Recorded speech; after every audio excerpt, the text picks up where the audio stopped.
For some of you, you are returning to Uptima's Fireside sessions. For some of you, this is new. So just to kind of preface here, this is a series that Uptima hosts. We typically bring in a varying group of panelists every time we do this, which happens about once every couple of months. We do have some upcoming firesides to take note of. So Bree, if you just want to pop those on the screen for me really quickly. All right. So just mark your calendars. Our next dates coming up are on May 25th. So we'll be remembering those who have served.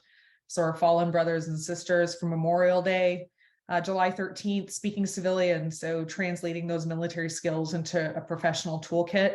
We have touched on this topic slightly in 2 firesides ago. You're welcome to grab that recording. We do have those posted for you.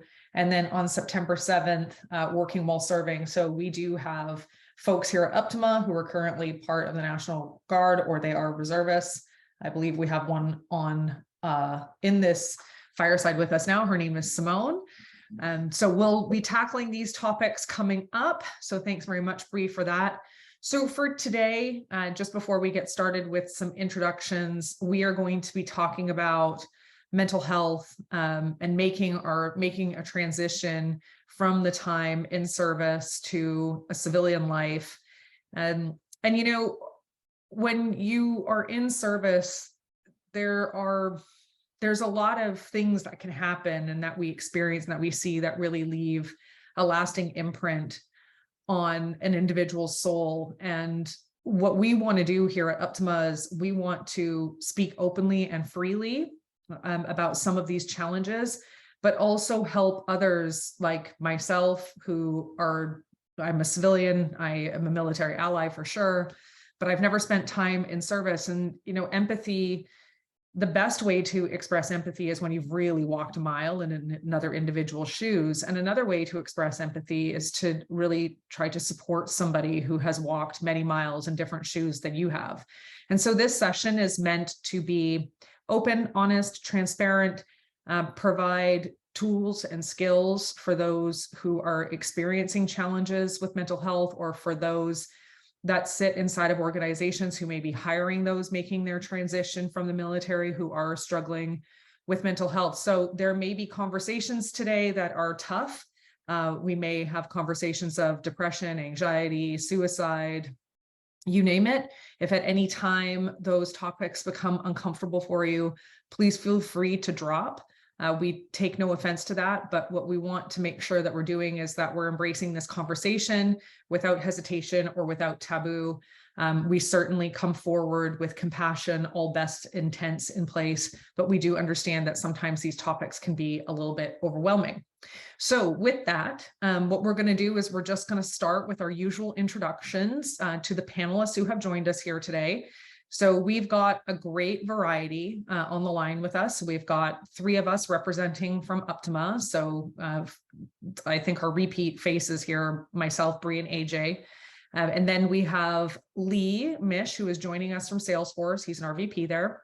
Then we have Thad Trapp, who is Senior Vice President over at Smarsh, one of our customers. And then we are also honored to be joined by Major Scotty Howard, who is a licensed social worker and provides mental health services in the Air Force.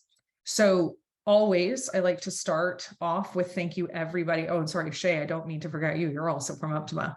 I would like to first thank everybody who serves now, has served in the past as a military spouse. Thank you all for your service, your courage in protecting our great nation, providing us with our freedoms. We are indebtedly grateful to you. So thank you so much. This is our opportunity in a way that we see in giving back for the sacrifices that you make for all of us. So thank you again. All right, so let's just kick off with some introductions. So I'm going to start with Major Howard. So I'm just going to ask to unmute you there. It's just to let you know, I did mute you. So if you just want to come off mute and give us a quick introduction about yourself, that would be great. All right. Hey, Alex, can you hear me okay? Mm-hmm. Awesome. Yeah, I went ahead and muted. I saw that Lee gave me a little feedback there. I was getting a little I'm in the clinic, so I apologize. There's a lot of noise around, so I will mute when I'm not talking just to keep disruptions at a minimal. And I apologize in advance if I get pulled away for some reason, but very excited to be here today. I appreciate Bree asking for me to join the panel. Work with Bree's husband here at Vance Air Force Base.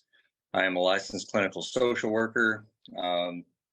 Been serving in the military for the past 9+ years. Been a licensed clinical social worker for the last dozen years or so. My story really is just comes from a place of just wanting to help people.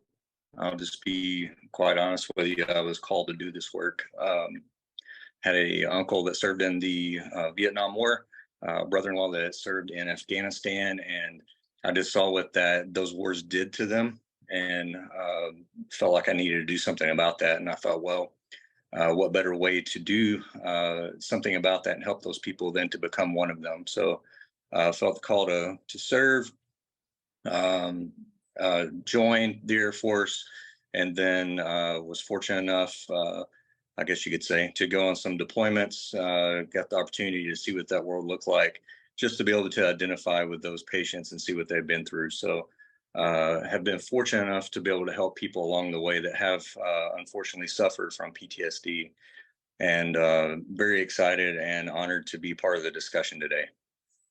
Thank you so much. All right, so let's head over to Thad.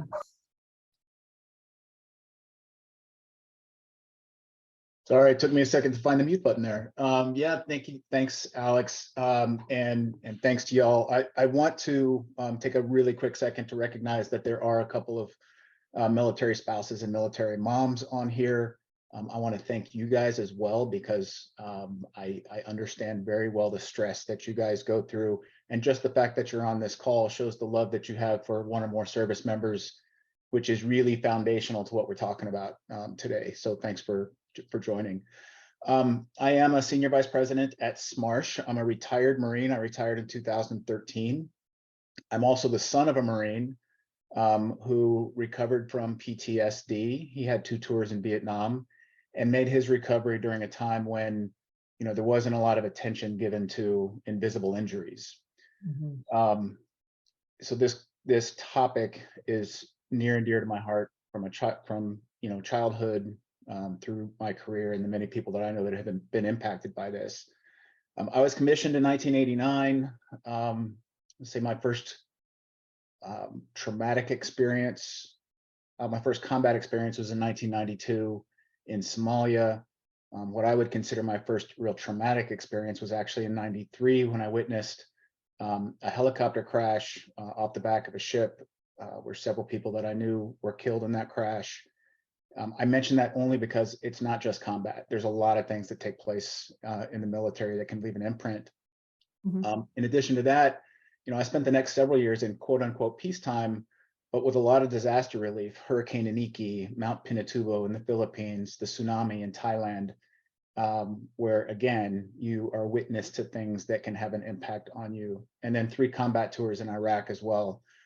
I stumbled into the technology space and into my current career without any real design. We were talking before the call started about not knowing what you want to do when you grow up, and kind of going through this crisis in my mid 40s of, and I've only done one thing my whole career, but had an opportunity to lead a leadership development program in an organization, kind of show what the military had done and translate some of my military experiences into the civilian world. And people saw the value of it, and I began to get recruited and have conversations with folks.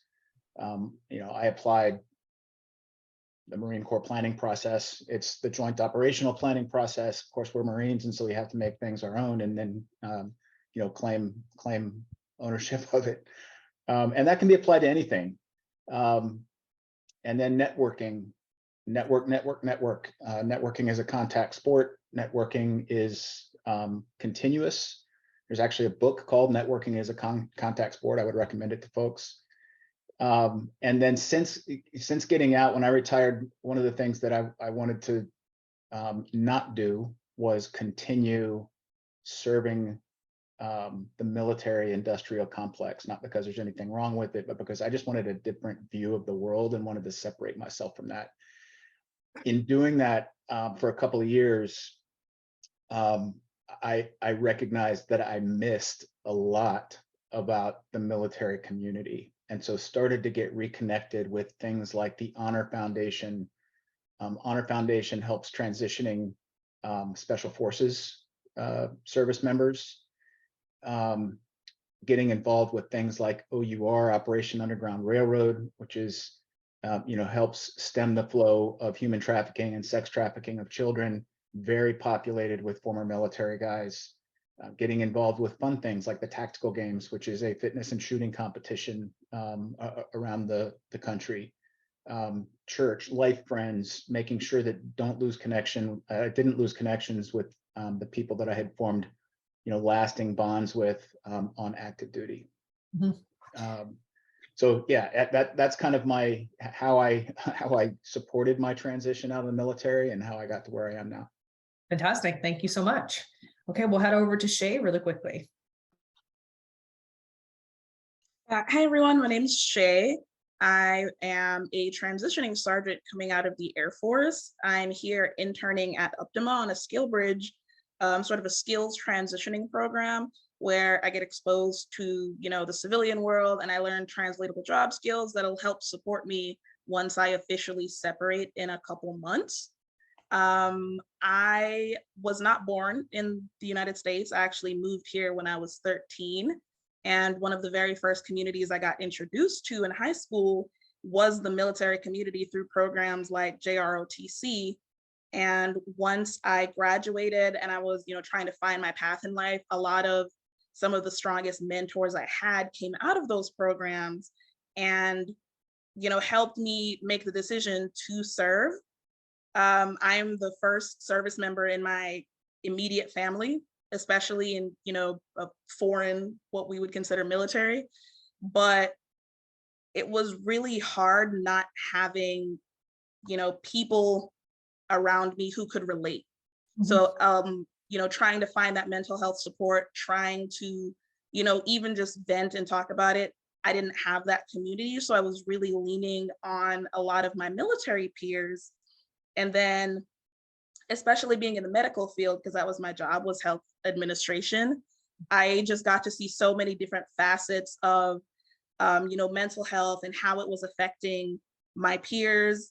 And then I really wanted to I wanted to be more involved in that community to support where I could. And then that led me to being connected to a lot of veterans organizations and, meeting people who've served before and, essentially trying to be that gap between the new service members and our predecessors, because, a lot of our senior leadership tells us now the next wars will be fought behind a computer. So the environment of the military has changed a lot from, more combat focused roles to a lot more internal operations positions. However, the mental health strains have remained the same. They just have different faces now. So trying to bridge that gap and, connect all of these different branches of the military so that we can lean on and support each other is why I'm here on this panel today. Fantastic. Well, thank you for taking your time today, Shay. And of course, thank you for your service. All right, Lee. Thanks, Alex. So hey everybody, Lee Mish here. So I run what we call our revenue cloud business here at Salesforce for our AMER region. Been in sales for the last, I think it's been almost 12 years now. And my story sort of began back in 1997 when I enlisted in the military, pre 9/11, post Balkans conflict, wanted to maybe get some money for college and kind of figure out my life. I'm still trying to figure it out today, but so I joined in 1997, and then, 3-4 years in, 9/11 happened. Spent the better part of 2004 to 2011 in and out of Iraq, Afghanistan, Haiti, Pakistan, and every other country that ends with a Stan. So I was a military police officer. I was a chief warrant officer. Left the military a little bit early, prior to 20-year retirement, just for medical reasons. And I think to everyone else's point, right? Like trauma certainly comes in many different forms and functions. And my transition from military service to technology world certainly wasn't an easy one. I'm a proud graduate of the Run to Home Base program in Boston, Massachusetts, which is a program designed to help those returning from combat with TBI and PTSD. I say graduate as in it like it goes away. It doesn't, right? And so I'd like to be a part of the community that helps returning soldiers and current soldiers and family members with PTSD, because it isn't something that goes away. It's something you deal with for the rest of your life. I think those of us on this call are lucky in many, many ways, because those of us who came before us, who returned from Vietnam and World War II and other conflicts, just had to deal with these things. I have many friends and family and fathers of friends who still today are Vietnam vets dealing with PTSD. Yep. And so anyways, it's just a long way of saying, like, this whole conversation is near and dear to my heart. One, because I'm challenged with it. I have friends who are challenged with it. And I think that in the civilian world, it's something that we need to be much more aware of with our employees, with our friends, with our family, because it's real. 22 veterans kill themselves every day. And they do because of things like PTSD and the trauma associated with not just combat, as Thad alluded to, right? Like I spent 4 months in Haiti, and you could argue my 4 months in Haiti was probably worse than my 12 months in Iraq to some extent. So looking forward to the conversation today, and thanks, Alex. Yeah, no, thank you, Lee. All right, so we'll head over to Bree. Hi there, I'm Bree Hinsey. I am a military spouse here at Uptima, and just running in the background for today's session, I feel like the brain trust that is here has far more meaningful, impactful things to say regarding trauma and stressors from service. My husband is in the Air Force. He's been in for about 5 years now. He's in a public health position. I have seen, even from his job, which is, I think, relatively much safer and low key compared to some other service positions that are in the military, I have seen firsthand what that stress can look like and what it can do. Crisis can come at all corners of service in the branches. And so I'm really grateful for the people here today, and thank you for coming. Yeah, thanks, Bree. All right, AJ.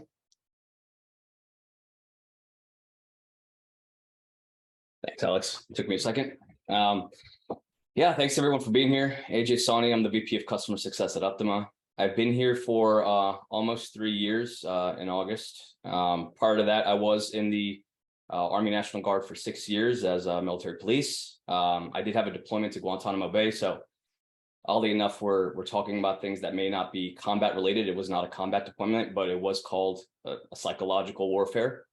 And again, Thad mentioned, things outside of combat that weren't even on deployment, and I was activated for Hurricane Sandy, and some of those things are things that really I think stick with you, and those are things that I'm interested to hear everyone's opinion on today and share what I can. No, thank you, AJ. So for many of you who are repeats in the Firesides, you know me well. My name is Alex. I'm the Chief Strategy Officer here at Uptima. At Uptima, just over 40% of our workforce is represented by veterans and military spouses, and those like Shay who are currently in the process of making their transition from the military to their civilian lives. This is something that I am so incredibly proud of. I think it also really sets our workforce apart when we look at how we really tackle our projects here at Uptima and the way that we interact with one another and our customers. My stepbrother is also a retired Marine. We're gonna not spend too much time on me here today. I'm the least of everybody's interests at this point, so I'm gonna get going here. And what I'd like to do is just call on you, Major Howard, to just walk us through some of the key signs and symptoms of PTSD. That I think said it really well. It's a silent illness, and some people have higher thresholds for stress. Some people have lower thresholds for stress. Sometimes it can take people a minute, months, years to really realize that this is even what they're dealing with. And so I think it would be helpful for all of us just to start the conversation off with what some of those key signs and symptoms might be. Yeah, absolutely. So, PTSD is often referred to as kind of like you said, the silent illness or invisible scars. So, or invisible wounds. So a lot of times people don't understand why when someone before they deploy or before they're in a traumatic situation, they're able to do things like go to the store, go to Walmart, go to, public outings, have people over, go to birthday parties, different, different things like that. And then suddenly they're no longer able to do this stuff anymore. They can't tolerate very many people around. They become a hermit. They kind of recluse to their home. So essentially what has happened is that the brain has, for lack of a better term, kind of tricked them into thinking that things that were safe before are no longer safe. And so, they're put in situations where, when the traumatic event happens, all of your senses are kind of on overload. So sight, smells, feels, everything is absorbed. And so a lot of times that means, say if you're in a combat situation, a lot of times that means you're in a crowded, unfamiliar situation. And so your brain automatically associates all those surroundings with danger. And so now when you go back to situations where you're like, this is very confusing, because, going to the store, logically, we think, oh, wow, this is safe. But emotionally, our brain is telling us that it's not safe. Mhm. And so those are just some kind of common things that you can look for in folks. Yeah, well, that's fantastic. So in your practice in the Air Force, I know you regularly see patients. It's what you do primarily all day, every day. Are there some signs and symptoms that are less common? I don't know if I would say less common, but stuff that people don't typically pick up on would be, anger and aggression. That can get misinterpreted because this is going to seep over into your relationships. Mhm. People are going to, particularly in intimate relationships, Mhm. people are going to have a hard time in your work or occupational environments. People are going to start struggling a little bit more at work, being more agitated or irritable. Your sleep is going to be disrupted. And especially like Lee mentioned, if you have TBI that compounds this stuff, it can be even worse. Mhm. So those things are stuff that maybe people don't catch right away. That might be a little bit more harder to pinpoint. Yeah, no, that's fantastic. So when we spoke a couple days ago, a couple of things that you mentioned, Major Howard, in terms of how we can support those suffering with PTSD, TBI, making their transition away from the military into their civilian life. So this is fantastic advice for people like me who sit as part of a leadership team in an organization that is incredibly proud of having a lot of veterans that work here. What are some things that we can do in the workplace? And not to mean, that we're supposed to sit here and behave as clinical psychologists or take on that role. And that's not what I'm suggesting. What I'm asking is, what are some things that we can do in the workplace when we are aware of individuals who are experiencing some mental health challenges as they make their transition? As leaders in organizations like Uptima, what are just a couple things, like a couple tidbits that you can leave for us that we can do to create an environment that is supportive, open, transparent, accepting, not putting taboo around this, but also just creating, I think one of the things we really talked about, is like structure. Structure is a great thing. But again, what are some things that we can do in organizations like Uptima to put better faculties in place for support? Yeah, I think number one is just normalizing stuff, right? Like, don't treat people like something's wrong with them. That's the last thing they want, Mhm. is for people to treat them like they're odd or different. Mhm. You know, I think normalizing stuff is a huge thing. Being cognizant and aware is goes a long ways. Like, if you notice somebody struggling, this is where like emotional intelligence will go a Mhm. long way. I know there's, how emotional intelligence plays into your education or curriculum there for your onboarding of folks, but that's something I would suggest, because you know, like, not only, and basically, you know, basic EQ is not only understanding how our emotions are affecting ourselves, but how other people's emotions are impacting us and how our emotions are impacting them. And so, you know, kind of navigating the work environment is all about that, right? Like, you know, if somebody is having an off day, you know, the kind of the old way of thinking is like, oh, well, what's wrong with them, right? Well, maybe there's nothing wrong with them. Maybe it's what we're presenting to them. So if we're showing them that, hey, like, it's okay to not be okay sometimes, then, you know, that can go a long way. I know it's kind of a complicated answer, and it's not really a black or white answer really a lot of times, but really just, if you notice people struggling, really inquiring why they're struggling and how we can make their experience a little bit easier for them. Yeah, I really like that you called out normalizing it. So just for a little bit of history, both my mother and my sister are actually psychiatrists.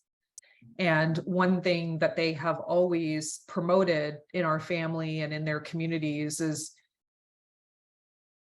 to normalize it, right? When we have a brain that is struggling, we need to akin it to something no different than when a heart is struggling, right? These are major organs in our body, major systems. And one thing that we have noticed, and I have noticed this, is that society puts this kind of negative connotation around mental health, and that an individual is not ever going to be okay if they're struggling with mental health, which is not true. The brain is a muscle in its own right. And when it is tended to and nurtured, it can recover to an extent, and it can thrive. And so I really like that you say it's important to just normalize this. It's okay to have certain struggles.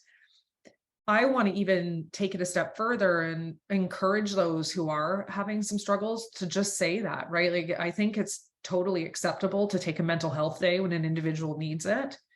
No, I personally don't deal with, you know, combat PTSD or time in service PTSD. I certainly have my story, don't get me wrong, but there are just times where, like, life is overwhelming and I just need to take a minute, right?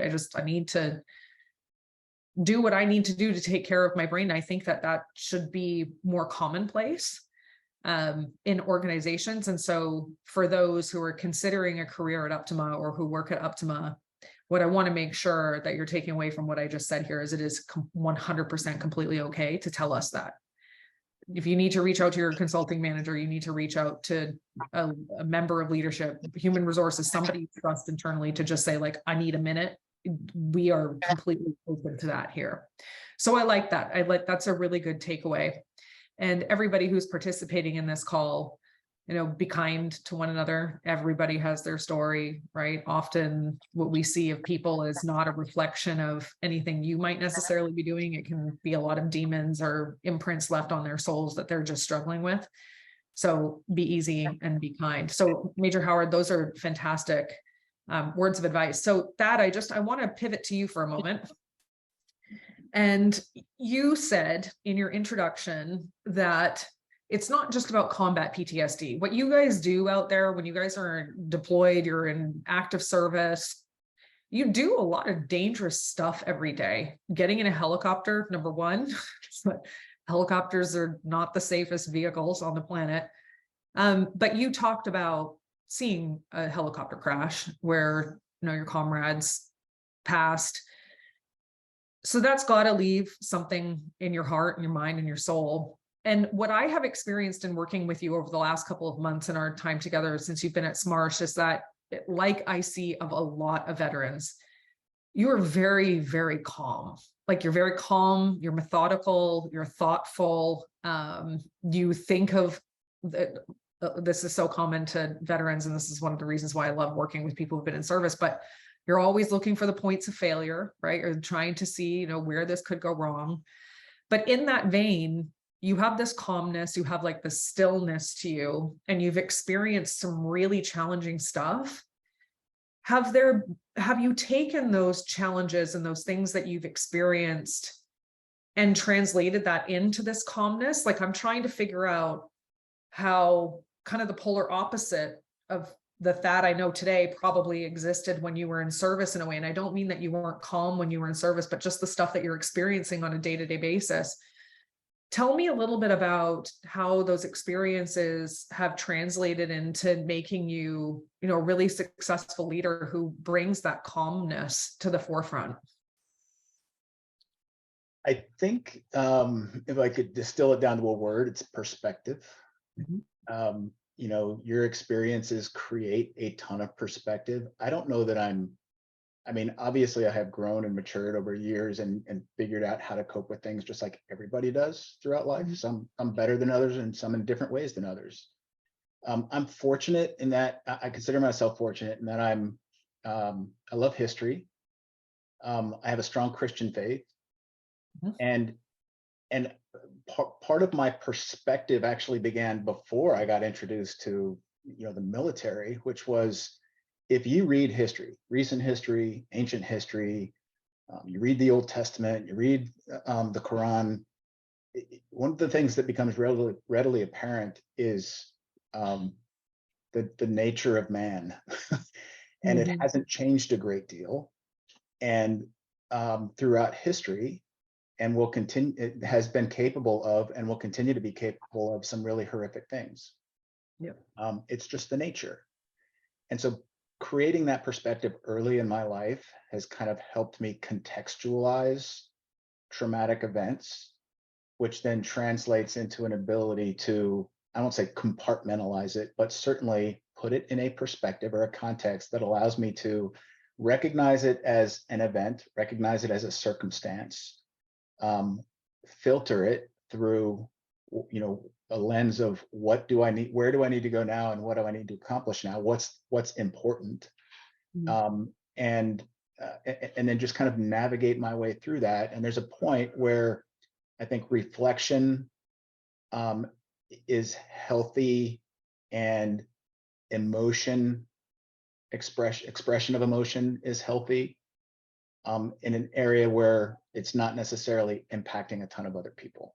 I've mentioned the network, people that you have these shared experiences with, mm-hmm. your spouse, your mom, your dad, people that you have deep trust in. Those are the folks that you go to when you need to go take emotional inventory of some of the things that you've experienced, without fear of judgment or anything else. And sometimes that is just a conversation, and sometimes it's like a really deep emotional release. Mm-hmm. And you come out the other side of that having kind of flushed out the bad and focusing on the new. So I think it's just a combination of perspective, and then having, doesn't have to be a big network, but having somebody that you can go to in times where, okay, I've got some buildup going on. I've got to flush that out. I've got to kind of retake inventory and move on. I think those are two tools that have really helped me. Yeah. So I like that because, and Major Howard, you might want to pop in here and validate or discredit what I'm saying, but what I've heard you describe to me, that is that you're really good at coming back to like the logical brain, right? And knowing when you're at the point of you just can't carry the weight of the world on your shoulders anymore. You just got to let it out, which is very true for A-type personalities to begin with, right? We'll plot along until we're just not okay. And then we have to fall apart, and then we'll plot along again. Mm-hmm. But I believe that that's what I just heard from you. And Major Howard, can you talk to us a little bit about the power in trying to center our thoughts more to the logical side of things rather than an impulsive emotional reaction? Yeah, sure. So, I believe like when we were talking a couple of days ago, I mentioned this. So like, the two parts of the brain, just structurally, the way we work, you have your prefrontal cortex, which is where you do all your logical decision making, kind of your mindful brain, if you will. And then we have sort of our midbrain, where our emotional brain or our limbic system takes over. And so, ironically, the two don't work really that great together. So when we get stressed out, when we get emotional, that part of our brain takes over, and it's sort of our survival mode, if you will. Mhm. And so the cool thing is that we do have some tactics that we can use that are very simple, that can kind of ground us or center us back to our logic self. And so one of the easiest things that we can do is tactical breathing, diaphragmatic breathing, whatever you want to call it. It's mindful breathing. And it's really just as simple as a 4 count in through your nose and a 4 count out through your mouth. This is something that, Special Forces teaches whenever they're, talking about shooting. Dave Gross talks about this in one of his books about PTSD. Dave Grossman, if anybody's read any of his materials, kind of studied psychology and what trauma does to the soldier. But basically, what that does is allow the blood to shift back to our prefrontal cortex, where we can actually do more logical thinking. Yeah. Other things that you can do, especially when you're having sort of a trauma reaction, because we start to get really spun up and get anxious. And again, that emotional brain takes over, is just to ground yourself and literally focus on what you're feeling, smelling, and noticing in your environment in the here and now. Because we get really caught up in what a lot of times, we use a lot of like mindfulness training. So like, in other words, like focusing on the here and now. And ironically, when we get anxious, we focus on things in the future, and we think about things in our past, neither one of which we can control right now. And so thinking about what we can do right now in this moment in order to ground ourselves is very important. Yeah, fantastic. So AJ, you and I work together a lot. We talk to each other about 100 times a day. And I mean, I definitely consider you a dear friend as well. So I know you quite well. And I just want to share with the folks in the panel a little bit about what I know of your life and the way that you approach certain things. And I know that you and your wife, Liz, are very focused on a peaceful home, right? That sense of peace and grounding within your home.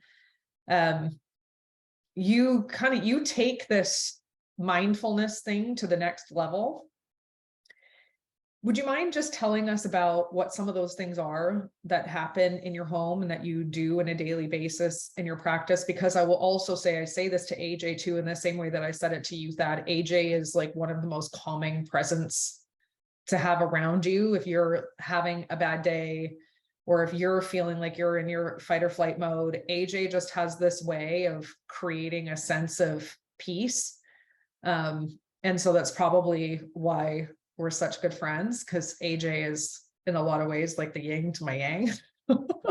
I'm the person who's like amped up running at 10,000 miles an hour, stress case. And AJ's like, it's all right, man. It's all right. So AJ, just tell us a bit about what you do in your day-to-day and how you bring some of that practice. Because this is a lot, AJ takes this a lot further than most people do, but I've seen him just be an awesome human. And so there's got to be something to it. Well, first of all, thanks. You set the bar pretty high there. Yeah. I would say a lot of this started more so my journey into fatherhood. So I have 2 toddlers, 2 little boys, who are wild and crazy. And the first thing that, I realized, they like to throw tantrums. They like to fight each other. They like to scream and shout. If my response to that is to scream and shout as well, it gets worse, right? I've learned that they mirror my emotions. So when they're throwing tantrums, the best thing that I could do is stay grounded and stay calm, and just hold them and be there for them and hold that space.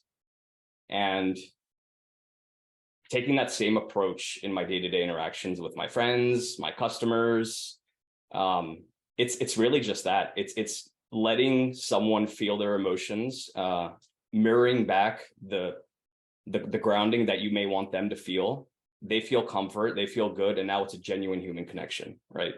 So I think from the start, I think it's pretty simple. And I think one of the things that I do myself to stay grounded, I'm very spiritual. I wouldn't say I'm religious. I'm a lifelong martial artist. That's always helped keep me grounded, is the physical connection, the movements, the flow, the energy. Getting very Eastern spirituality here, but that's something that's always worked for me. So I think finding whatever that works for you to keep you grounded and making sure that you have that physicality in touch with your emotions and your brain. Yep. I would agree with you there. And I think that Major Howard will probably agree with this as well. But exercise, right? Taking good care of your body. And one thing that I love about exercise, I exercise a lot, do it every day.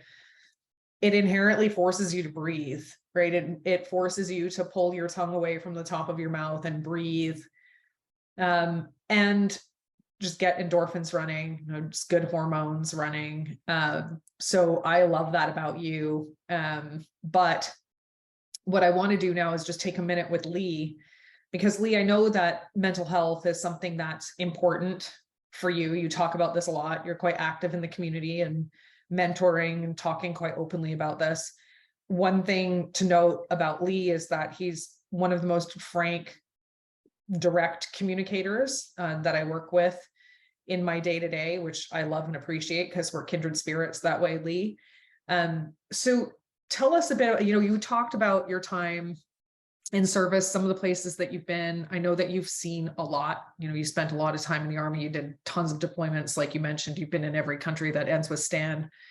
But what I don't see of you is somebody who is struggling, right? You come across as like genuinely a very like strong A-type individual that I feel like can just power through anything. But I know that underneath of that, there's got to be some lingering impressions on your heart, your mind, and your soul, but you do a fantastic job of driving forward. So tell us how you do that. Tell us how you dig deep, what you're digging to, what you're tethering to. Talk to us about that.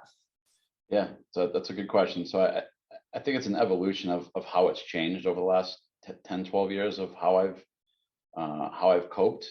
I will just first start by saying that, oftentimes, I think Thad kind of alluded to this a little bit, oftentimes it's not one traumatic event, right? Like it certainly can be. It can be this one thing that you saw. For a lot of military service members, it's often a conglomerate of a bunch of things that you've been through. And sometimes it's not even what you've been through, it's just your military experience and transitioning to military, right? It can be any of those things. PTSD isn't always just this one traumatic event. And so for me personally, right, it wasn't just one traumatic event that I saw. It was many, many years of military law enforcement and deployments, and just seeing things that, Scotty could probably talk about better, but that your brain's not equipped to see. It's not supposed to see these things. And so when you see these things over and over and over again, your brain has to figure out a way to deal with it. Early on, when I first deployed, I dealt with it in a lot of bad ways. I dealt with it with self-destructive activities like drinking and other things. This was in the early days when the military didn't know how to deal with this, right? There was no care for returning soldiers. Fast forward to the last 10 years, right? Therapy has certainly helped. I'm lucky that there's some really great programs in Boston led by General Hammonds to specifically deal with PTSD, like inpatient and outpatient programs. I've done it by associating myself with other service members. I try to, I think that's one of the biggest things that service members suffer from is a feeling of belonging, right? It's not diagnosed as PTSD, but I think in some cases it can be worse, right? You spend your years with these people who are like your brothers and sisters, and then next thing you know, you're not around it anymore. That's difficult. So I try to do things like this, and again, associate myself with other service members. I think like blasting, probably the most important is just like being active and talking about it. It's not for everybody, right? So I'm not suggesting that you should talk about it if you're not comfortable, but for me, it's therapeutic to talk about it. It's therapeutic to work out. It's therapeutic to be around military organizations. And as I tell my brother, I have my one day a year where I cried out, and I watched the Memorial Day ceremonies in Washington D.C. That's on I forget what channel it is, but it's every year they have it. I watch it. I get a couple tears, and then I move on. I'm not a crier, but that's how I deal with it. But I would just say, like, it's different for everybody, right? Like everyone deals with it in different ways. It's yoga, it's jujitsu, it's therapy. for some people it's medicine. For some people it's going on hikes. Like, you got to find your Zen zone, and the key is you have to address it and deal with it head on, and you can't just commit. And what I think is really important is for those on the call who maybe have service members who work for them or in their organizations, just know that you can't see it, right? Like, if I never told people that I was a military service member and I dealt with PTSD, you just think I was maybe a little bit crazy, but you'd also just think, like, you wouldn't think twice about it. And so you have to be cognizant of people's histories, where they came from. We have Navy SEALs here at Salesforce who you would think are just totally normal dealing with society, and I promise you they're not. And so as supervisors and coworkers, you have to be aware of that. Right. And that is definitely one of the things that I want folks on this call to take away, for those who don't necessarily have experience with this. But I will say that everybody has their story. Everybody has their scars and their wounds. And the advice is normalize it. Be a safe place for people to open up. It's okay to take a mental health day. It's okay to cry it out once a year. I'm a 2 time a year, Lee. Usually happens on my bathroom floor. Yeah, love And it. then the next day, like, I'm good to go, right? I'm just like, all right, got it out, off we go. So it's okay to do that. And we really do need to inspire one another, encourage one another to take care of ourselves in every facet. There's a lot of pressure that's put on drinking water, which drinking water is wonderful. I'm not suggesting that you shouldn't do it. But there's a lot of pressure put on, like, drinking water, eat right, da da da da da. But I think more now it's becoming more normal that we are having conversations about mental health, but there's still a ton of taboo, right? Because it's not a quick fix. You can't just take a Tylenol for a sore wrist or a sore back. You can't, it's work. There's a lot of work that goes into this. Hey, Alex, can I say something real quick? As one of the things I've noticed since 2013 is Hollywood, in my opinion, has not done a great job with educating the public on PTSD. I think they've raised awareness, but in a lot of ways, a lot of negative ways. And as I noticed, as I was transitioning, and even as I transitioned between jobs, not so much anymore, but in the earlier years, is employers have a very poor understanding of PTSD, especially as it comes to military service members. And their perception is that, a service member is one argument away from becoming a headline somewhere. Like, they're walking on eggshells, and they don't know what they can say or what they shouldn't say. And I think that's important, one, for people on this call who are in the transition process to understand that as they're going through interview processes, there might be a very deep misunderstanding on the part of the hiring manager of what your background is and the baggage that it brings with it. And that might be very overstated. But on the other hand, once you're hired, I think it's important for the folks on this call to help educate the people in their companies who don't have experience of what this is all about. It's just, to your point, everybody's got their story, everybody's got their baggage. You don't need to be a former military person to be dealing with some really bad stuff, but just the stigma of being in the military conjures up these images in people's minds that are most of the time very unwarranted. And so I think all of us can play a part in just educating and explaining to people the things that we're talking about on the call today. Yep. Yeah. Alex, if I can just piggyback on that just for a second. Two things. One, I saw the question just put in the chat, like, how do you address this if you have some type of I hate the word issues. I don't know a better word, but like these issues in your interview process. And I would just say you don't have to, right? You have no obligation, legally or otherwise, to tell an employer that you have PTSD, and nor is any of their business per se, right?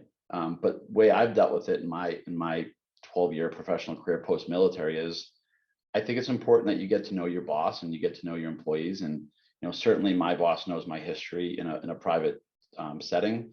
My employees do as well. Like, they need to know where I'm coming from. I certainly have a different approach to how I deal with my employees, and it's important that they know where I'm coming from. I'm not maybe as calm and as comforting as one should be. But they get me. They know my history, my background. Yeah.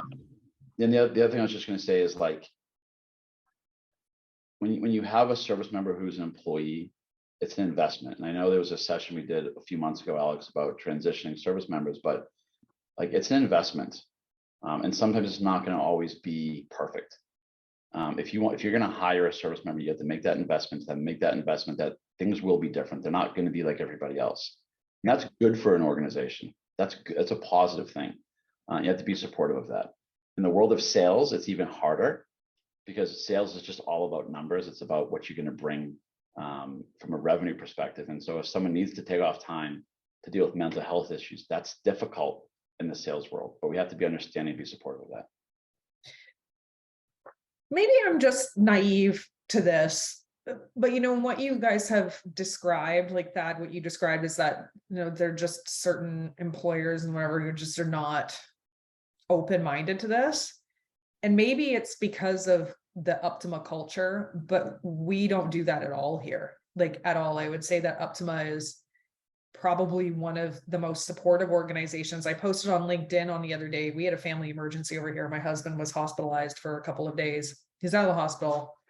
He's back up and running, annoying me to no end. So that should give you an indication. But when that happened, I just quickly texted my boss, Adam, and I just said, hey, I'm going to be down for the count here. I'll be in and out. I don't know what's what yet, but just letting you know. And the things that happened thereafter, I know that we do this for people in our organization, no matter what they're dealing with, we do this. And I didn't get any preferential treatment because of my title. In fact, I thought, cool, I'm just going to let Adam know that this happened. We'll pick up my workload in whatever way we can. This is fine. But that's not what happened. What happened was our VP of People and Culture reached out and said, do you need childcare this week?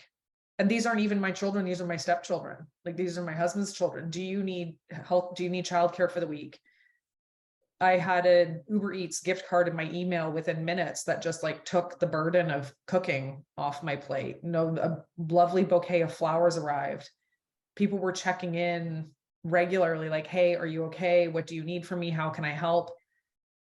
That is true across our organization, regardless of the struggle that an individual is happening. And for those of you who work at Uptima, who will one day not work at Uptima, please pay that forward. Take it with you. Take that with you wherever you go, to your next employer. If you start your own company, whatever it is that you might do, or even for those on this line, do that. We spend more time with the people we work with than we do our families. And not to suggest that like work is family. There's still a manner of decorum and business acumen and those things that are required when we work together. But we have to take care of each other. And if there's any ask I have of you, it's to abandon any of these social nuances or taboos around issues of mental health, because it's okay. You might break your knee one day. A good employer with good culture will make accommodations for you. The other thing that I will say is that every single service member that we have working here at Uptima, they're incredible. They're absolutely incredible. There's a reason why we are so allied with military programs, because individuals who come from service have a work ethic. They've got an attitude. They've got an attitude positively. I don't mean to say like, hey, you've got an attitude. It's awesome. So please pay it forward. Take what you've heard today here, pay it forward, be kind to one another, create a system of support, be open to hearing about people without judgment. You have your story too. You don't want to be judged, so don't judge others, right? That's going to be our takeaway. All right, so we are at the top of the hour. We've got a lot of people in really important roles who need to go do their jobs. Thank you so much, everybody, for your service, your time today. I hope that this session was helpful and inspiring. We will talk again soon in May. Thank you again. So have a great day, everybody. Bye. Thanks, guys. Thank you.